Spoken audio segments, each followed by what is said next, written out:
Donald Trump has launched a new attack on Vice President Kamala Harris this evening, and by that I mean he's come up with a new name for her. This just shows you the sophistication of the operation that they have going over there at the Trump campaign. They don't talk about policy. They don't do any of that. They resort to name calling, and they think that that is an effective campaign strategy. And quite frankly, all of these attacks that Trump has launched towards Kamala Harris in recent weeks, like questioning her race, questioning her gender, and name calling, has just completely backfired. And we're seeing that in the polling data, which we will talk about later. But first and foremost, I want to show you this new Donald Trump attack. It really is just ridiculous. So it's on your screen right now.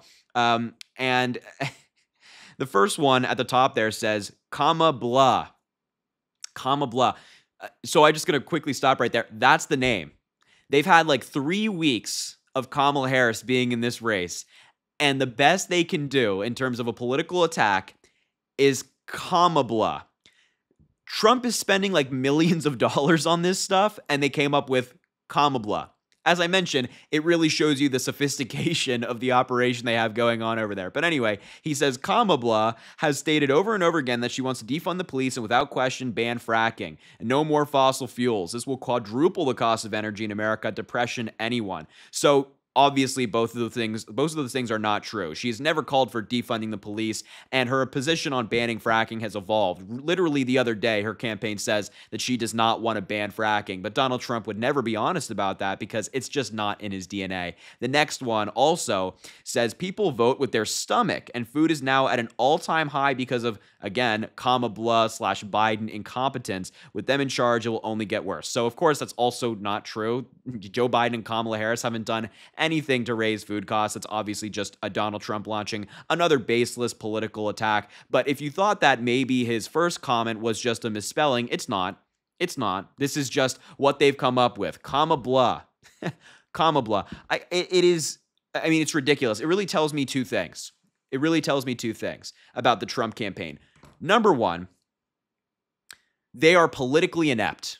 They are completely incompetent. They have no idea what they're doing. They have no idea how to run a presidential campaign. They have no idea how to be adults and be mature and people who are operating within politics, people who are running to be within the Oval Office, and Trump specifically is running to be the next president of the United States. Like, they are completely inept. They have no idea how to do this. And so, again, they resort to name calling, comma blah. That's what they came up with. And the second thing is that they have nothing on Kamala Harris. Again, they've been in this race. Kamala Harris has been the Democratic nominee for like 3 weeks now. 3 weeks. And they've had all of these strategists behind the scenes on Trump's campaign, at the Heritage Foundation, all of these people working on effective attacks against Kamala Harris.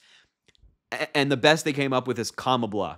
No attacks on her record, no attacks on her policy, nothing like that. Just complete name calling. Things you would hear on the playground when you're like a young kid and somebody like mispronounces your name on purpose. That's what Donald Trump has been doing. And as we mentioned as well, it's been attack on her race, questioning if she's black. It's been attack on her gender, saying, well, can she stand up to these strong leaders? Trump implying that because she's a woman, he can't, or she can't. Like, that's what they have on her. It is so embarrassing for the Republicans that this is their guy, that this is their candidate, and this is their campaign. Are you kidding me? We have Kamala Harris talking about the real issues, and Donald Trump is coming up with names, spending millions of dollars in research to come up with comma blah. No wonder their campaign is falling behind. And also, it's also really important to note that this is just another edition of Donald Trump shooting himself in the foot politically. Like, with these attacks, they are backfiring. But Donald Trump has also made it a habit of also attacking people within his own party that completely divide the party and make it harder for him to win an election. Like, just the other day at his rally in Atlanta, Georgia, he thought it was a good idea to attack Governor Brian Kemp of Georgia, who's a Republican. He's very popular in that state, and that's a swing state. Trump thought it was a good idea to attack the popular Republican governor of a swing state that he absolutely needs to win.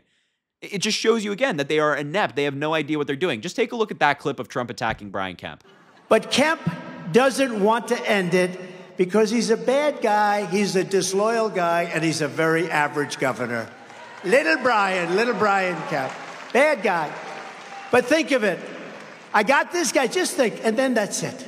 I got this guy nominated, I then got him elected. Without me, he doesn't get nominated and he doesn't get elected.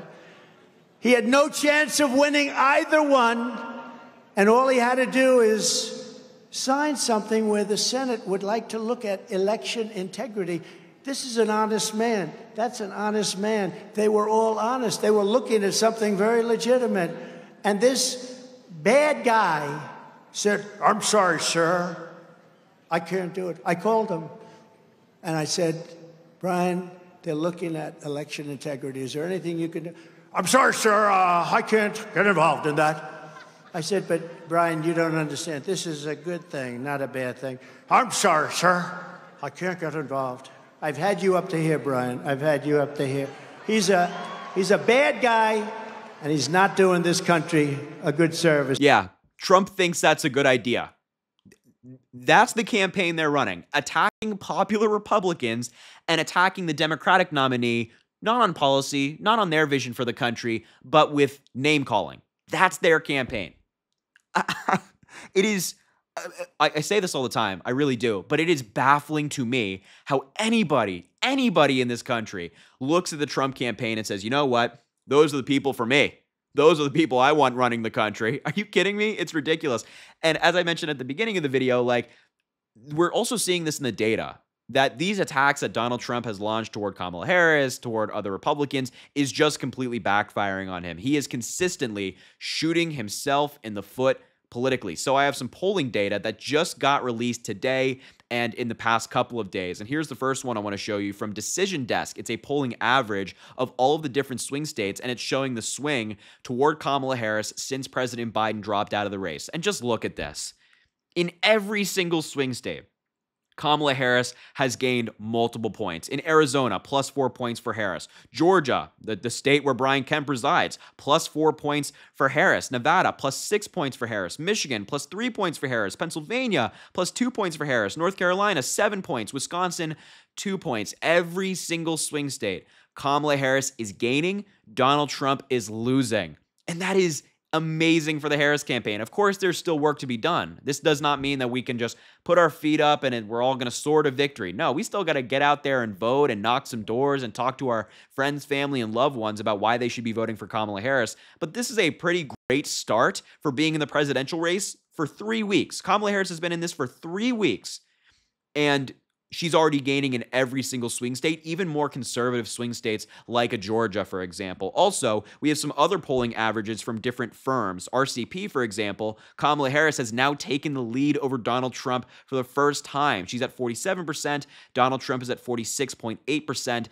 She has a 0.2% lead. However, in 538, Kamala Harris has a larger lead, her highest lead ever. She's at 45.4. Donald Trump is at 43.5 nationally. So you're kind of seeing it all over the place that Trump's attacks, his campaign that he's running right now, is not going well. People are just not backing it. His message is just not resonating with voters. I mean, how could it? Kamala Harris is out there talking about, you know, what we refer to as the kitchen table issues, the economy, women's reproductive rights, things of that nature, your pocketbook, right? Along with the other very important issues like climate change, like the Supreme Court, things of that nature, right? Donald Trump is out there talking about how much he dislikes the FBI, how much he dislikes the Department of Justice, how much he dislikes Joe Biden, how much he dislikes Obama, and now he's calling Kamala Harris comma blah.